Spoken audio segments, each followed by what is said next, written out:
जय हिंद एवरीवन। आप लोग मेल हो चाहे फीमेल हो, चाहे आप लोग भारत के किसी भी राज्य से हो, और अगर आप लोग इंडियन आर्मी अग्निवीर का तैयारी करते हो तो आज का जो क्वेश्चन है जीके जीएस का आप लोगों के लिए बहुत ही ज़्यादा इम्पोर्टेंट है। तो आप लोग इस क्वेश्चन को अच्छे से देखना। और आज मैं आप लोगों को 25 क्वेश्चन बताऊंगा, जिसमें से आप लोग 12 क्वेश्चन का जवाब लास्ट में कमेंट करके ईमानदारी से बताना। तो दोस्तों आप लोग इस क्वेश्चन को अच्छे से देखना और सही से देखना। उसके बाद मैं जो भी क्वेश्चन बताता हूँ आप लोग अपने कॉपी पे हर एक क्वेश्चन को उतारना, ताकि आप लोगों को क्वेश्चन याद रहेगा। तो आपका फर्स्ट क्वेश्चन है, अधिकांश मौसम घटनाएं किस मंडल में घटित होती है? तो आपके सामने 4 ऑप्शन है, आकाश, बादल, सौफ मंडल, इनमें से कोई नहीं। तो आपका राइट आंसर हो जाएगा सौफ मंडल, आपका राइट आंसर हो जाएगा। आप लोग इस क्वेश्चन को याद रखना। नेक्स्ट क्वेश्चन है 2 नंबर, रेलवे पहिया और धुरी का निर्माण कहाँ कहाँ करता है? तो आपके सामने 4 ऑप्शन है, दिल्ली, बेंगलुरु, पटना, इनमें से कोई नहीं। तो आपका राइट आंसर हो जाएगा बेंगलुरु। आपका राइट आंसर हो जाएगा option number B, Bengaluru. Railway पहिया और धुरी का निर्माण कहाँ करता है? तो बेंगलुरु राज्य में होता है। आप लोग इस क्वेश्चन को अच्छे से याद रखना। उसके बाद नेक्स्ट क्वेश्चन है 3 नंबर, तुगलक वंश का अंतिम शासक कौन था? तो आपके सामने 4 ऑप्शन है, अकबर, बाबर, नसरुद्दीन, मोहम्मद शाह, इनमें से कोई नहीं। तो आपका राइट आंसर हो जाएगा नसरुद्दीन मोहम्मद शाह। तुगलक वंश का अंतिम शासक कौन था? तो नसरुद्दीन मोहम्मद शाह हो जाएगा आपका राइट आंसर हो। उसके बाद अगला क्वेश्चन है 4 नंबर, भारतीय राष्ट्रीय कांग्रेस की स्थापना कहाँ हुई थी? तो आपके सामने 4 ऑप्शन है, मुंबई, दिल्ली, गुजरात, इनमें से कोई नहीं।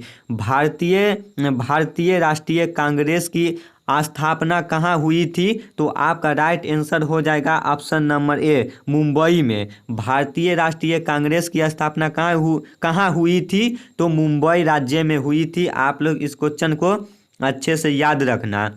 उसके बाद नेक्स्ट क्वेश्चन है, भारतीय राष्ट्रीय कांग्रेस की स्थापना कब हुई थी? वो दोस्तों कहाँ हुई थी, किस राज्य में हुई थी? तो मुंबई में हुई थी। और भारतीय राष्ट्रीय कांग्रेस की स्थापना कब हुई थी? तो आपके सामने 4 ऑप्शन है, 1955 ईस्वी, 1865 ईस्वी, 1885 ईस्वी, 1956 ईस्वी। तो आपका राइट आंसर हो जाएगा 1885 ईस्वी। आपका राइट आंसर हो जाएगा। भारतीय राष्ट्रीय कांग्रेस की स्थापना कब हुआ था? तो 1885 ईस्वी में हुआ था। आप लोग इस क्वेश्चन को अच्छे से याद रखना। नेक्स्ट क्वेश्चन है, चाय का सबसे बड़ा उत्पादक राज्य कौन सा है? तो आपके सामने 4 ऑप्शन है, कर्नाटक, पंजाब, असम, इनमें से कोई नहीं।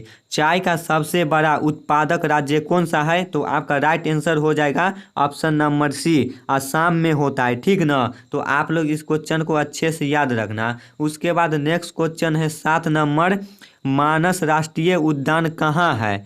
मानस राष्ट्रीय उद्यान कहाँ है? तो आपके सामने 4 ऑप्शन है, अरुणाचल प्रदेश, असम, हरियाणा, इनमें से कोई नहीं। तो आपका राइट आंसर हो जाएगा ऑप्शन नंबर बी, असम में। ठीक ना?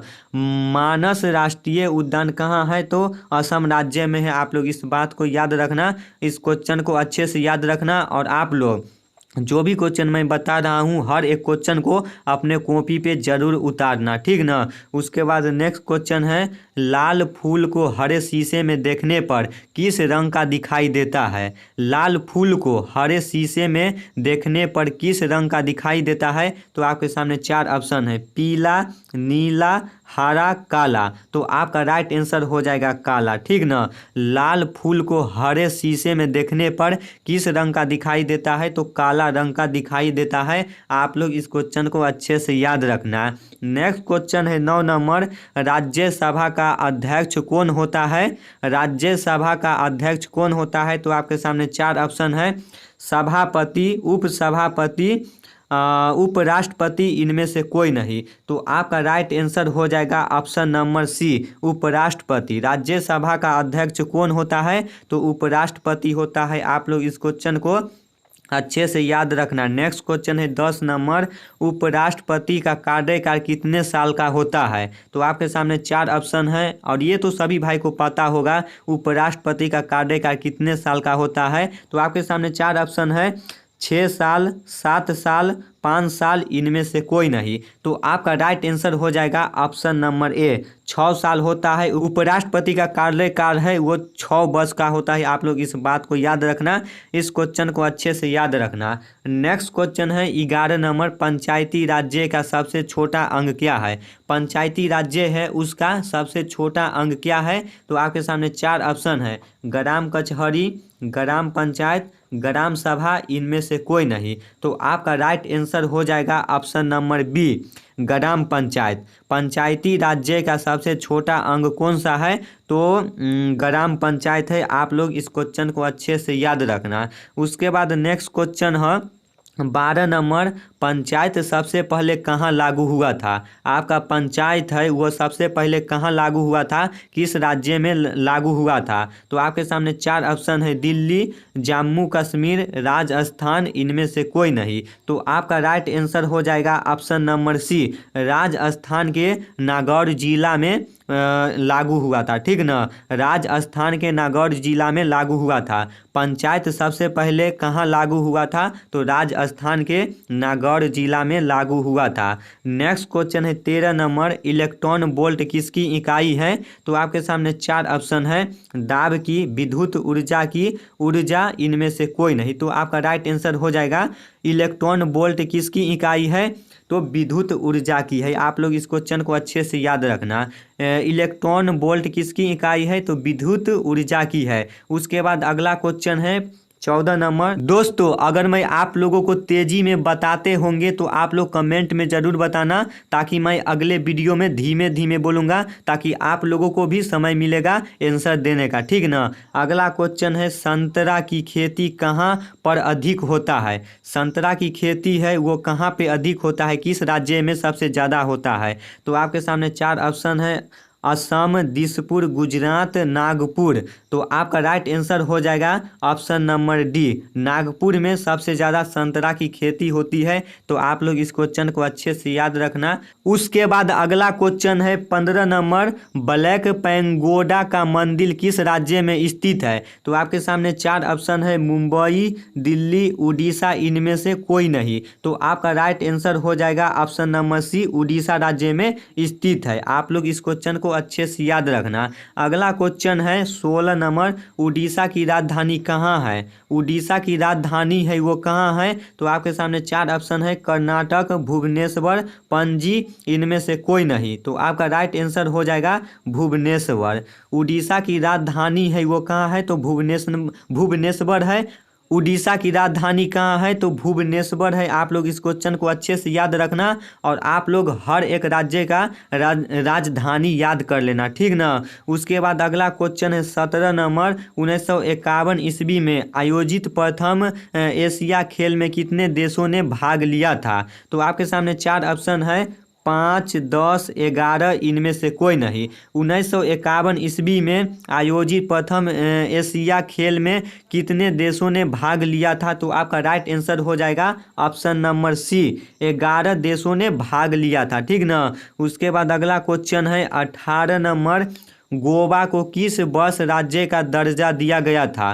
गोवा को किस वर्ष राज्य का दर्जा दिया गया था? आपके सामने 4 ऑप्शन है, 1955 ईस्वी, 1856 ईस्वी, 1987 ईस्वी, इनमें से कोई नहीं। तो आपका राइट आंसर हो जाएगा, गोवा को किस वर्ष राज्य का दर्जा दिया गया था? तो आपका राइट आंसर हो जाएगा ऑप्शन नंबर सी, 1987 ईस्वी में दर्जा दिया गया था। आप लोग इस क्वेश्चन को अच्छे से याद रखना। नेक्स्ट क्वेश्चन है 19 नंबर, गोवा आज़ाद कब हुआ था? गोवा राज्य है वो आज़ाद कब हुआ था? तो आपके सामने 4 ऑप्शन है, 1662 ईस्वी, 1856 ईस्वी, 1932 ईस्वी और 1961 ईस्वी। तो आपका राइट आंसर हो जाएगा ऑप्शन नंबर डी, 1961 ईस्वी में गोवा राज्य है वो आज़ाद हुआ था। उसके बाद नेक्स्ट क्वेश्चन है 20 नंबर, नगम निगम के सर्वोच्च अधिकारी को क्या कहा जाता है? नगम निगम के सर्वोच्च अधिकारी को क्या कहा जाता है? तो 4 ऑप्शन है, महादीप, महापौर, महाराज, इनमें से कोई नहीं। तो आपका राइट आंसर हो जाएगा नगर निगम के सर्वोच्च अधिकारी को क्या कहा जाता है? तो महापौर कहा जाता है। ऑप्शन नंबर बी हो जाएगा। ठीक ना, आप लोग इस क्वेश्चन को अच्छे से याद रखना।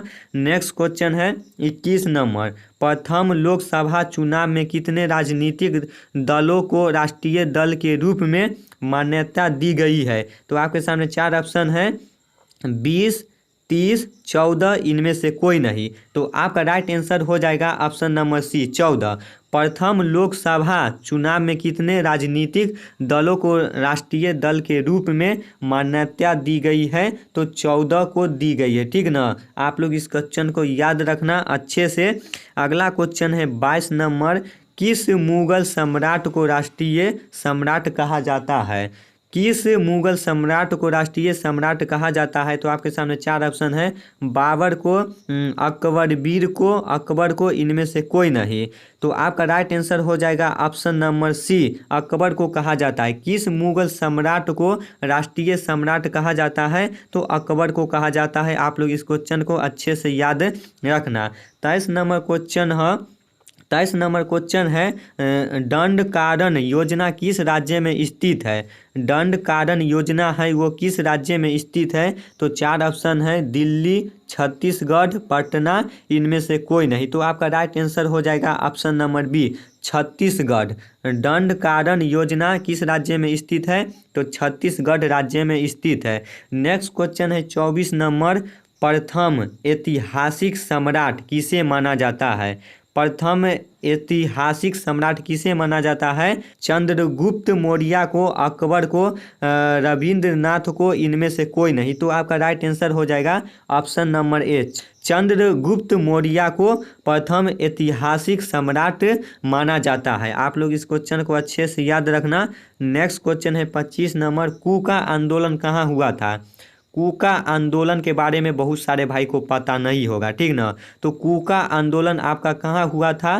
तो आपके सामने 4 ऑप्शन है, गुजरात, बिहार, हिमाचल प्रदेश, पंजाब। तो आपका राइट आंसर हो जाएगा ऑप्शन नंबर डी, पंजाब राज्य में कूका आंदोलन हुआ था। आप लोग इस क्वेश्चन को अच्छे से याद रखना। लास्ट क्वेश्चन है 26 नंबर, चंपारण आंदोलन कहाँ हुआ था? तो आपके सामने 4 ऑप्शन है, उड़ीसा, मुंबई, बिहार, इनमें से कोई नहीं। चंपारण आंदोलन कहाँ हुआ था? तो आपका राइट आंसर हो जाएगा ऑप्शन नंबर सी, बिहार राज्य में चंपारण आंदोलन हुआ था। आप लोग इस क्वेश्चन को याद रखना। तो दोस्तों ये आपका 26 क्वेश्चन था। तो आप लोग कमेंट बॉक्स में ज़रूर बताना आप लोगों को कितना क्वेश्चन सही हुआ है। ठीक ना, मैं तो ऐसे आप लोगों को टेस्ट नहीं लेता हूँ, लेकिन आप लोग ऐसे ही बता देना इस आप लोगों को कितना क्वेश्चन सही हुआ है, और आप लोग कमेंट में ज़रूर बताना। और मैं कैसे पढ़ाता हूँ, मेरा पढ़ाई आप लोगों को अच्छा लगता है या नहीं लगता है, वो भी आप लोग अपना फीडबैक कमेंट में ज़रूर बताना, ताकि मैं फिर से आप लोगों को दूसरा तरीका से पढ़ाऊंगा। ठीक ना, तो आप लोग कमेंट बॉक्स में ज़रूर बताना। तो ये आपका 26 क्वेश्चन था। तो ये 26 के 26 क्वेश्चन आप लोग अपने कॉपी पे ज़रूर लिख लेना, और लिखोगे तभी आपका ये क्वेश्चन याद होगा। ठीक ना, तो मैं फिर नेक्स्ट वीडियो में मिलता हूँ नेक्स्ट नया क्वेश्चन लेके। और जो भी भाई नए नए मेरा यूट्यूब चैनल पे आए हो और अभी तक मेरा यूट्यूब चैनल को सब्सक्राइब नहीं किए हो, तो आप लोग सब्सक्राइब कर लेना, ताकि आप लोगों को एक दिन बीच करके जीके जीएस का पर डे क्लास मिलता रहेगा। उसके बाद दोस्तों मैं सोचता हूँ पर डे जीके जीएस का वीडियो लाऊं आप लोगों के लिए, लेकिन दोस्तों मैं सक्सेस नहीं हो पाता हूँ। पीडीएफ बनाने में बहुत ही समय लगता है, और हमको भी पढ़ना पड़ता है, और घर का काम देखना पड़ता है, हर चीज़ देखना पड़ता है, और पीडीएफ बनाने में हमको बहुत ही समय लग जाता है। खुद मैं पढ़ाई करता हूँ, ऑनलाइन भी करता हूँ, ऑफलाइन भी करता हूँ, क्योंकि बहुत सारे भाई ऐसे हैं जो इंडियन आर्मी का तैयारी करते हैं और उस भाई के पास पैसा नहीं है, तो वो भाई दूर नहीं जा पाते हैं पढ़ने पैसा के कारण, इसलिए मैं सोचा आप लोगों को भी बता दूंगा और उसमें से हमको भी याद हो जाएगा। और ऐसे तो ऑनलाइन बहुत सारी क्लास चलती है, आप लोग अपना देख लेना, जो अच्छा क्लास लगता है वो पढ़ना। ऐसे तो मैं आप लोगों को इंडियन आर्मी भर्ती से रिलेटेड जीके जीएस का क्वेश्चन बताता हूँ। और देखो कोशिश करता हूँ ऐसे अगर एक दो लड़का मिल जाता है पढ़ने वाला अच्छा, तो मैं कोशिश करूँगा पर डे वीडियो लाने का जीके जीएस का, ताकि आप लोगों को यहाँ से हेल्प हो सके।